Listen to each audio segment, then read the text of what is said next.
Global Times, 6th of December 2022, reports of slamming China-US tariffs on steel and aluminum, with promises of required action. The US is reportedly pushing for an agreement with the EU on imposing additional tariffs on Chinese steel and aluminum exports. In response, on Tuesday, China's foreign ministry expressed opposition to unilateral tariffs that violate WTO rules and pledged to take necessary steps to protect China's rights and interests. The United States developed globalization as a prize for the Allies' collective resistance to the Soviet Union. China gained from US markets, but this will alter now that China is the enemy. Panicked Chinese experts warned on Tuesday that such a move would contravene international trade laws and impede cooperation in the fight against climate change. Given China's already declining steel and aluminum exports to the US and the EU's reluctance to join such a move, the action is unlikely to have a significant impact. China aims. According to unnamed sources, Bloomberg reported Tuesday that the US and EU might jointly impose fresh tariffs on Chinese steel and aluminum to combat carbon emissions and global overcapacity, wherein China has 80% of the excess capacity in the globe. In October, when EU officials voiced concerns about the proposal's legality and compliance with WTO regulations and the bloc's carbon pricing structure, US Trade Representative Catherine Tai and her team presented the notion to the EU side.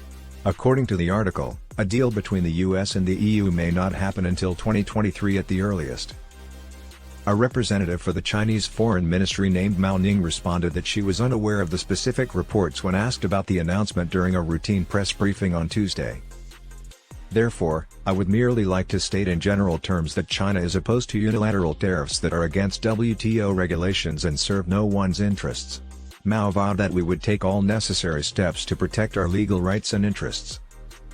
If it is made, Chinese industry analysts observe that the decision will affect China's related exports but that the US and EU won't be significantly impacted.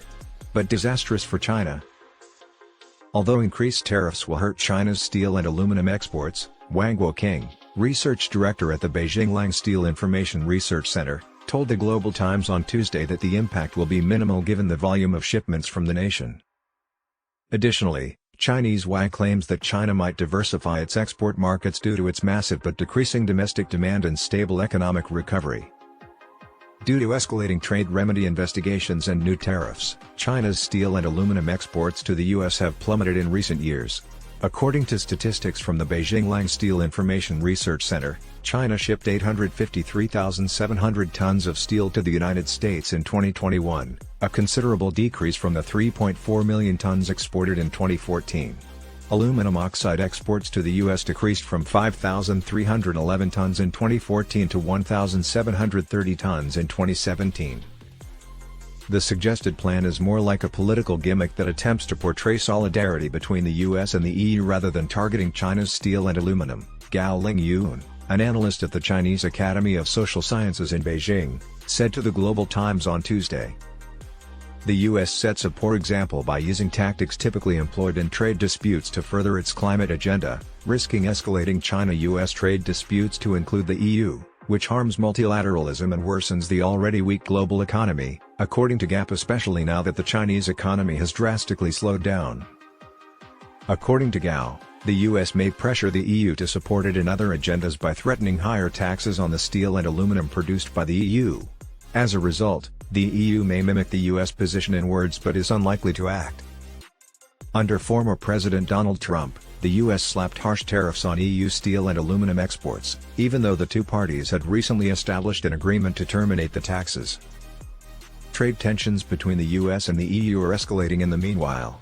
The Financial Times stated that French President Emmanuel Macron had spoken against the US Inflation Reduction Act in Washington a few days earlier, warning that it could divide the West by making it less appealing for businesses to invest there. Additionally, observers pointed out that the US action is a significant break from its previously restated promise to work with China to address global climate change and others. The Biden administration's action breaches the G20 summit's commitment by world leaders to collaboration in combating climate change and peaceful conflict resolution. The move puts a barrier in the way of future international cooperation on climate change, according to Wang Peng, a research fellow at the Beijing Academy of Social Sciences, speaking to the Global Times.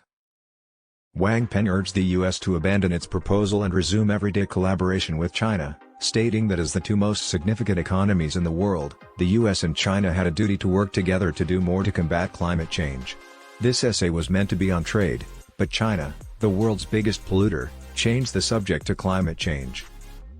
According to Wang Peng, the two parties might expand their collaboration in various fields, such as creating international standards and studying, developing, and using cutting-edge technologies like wind and solar energy.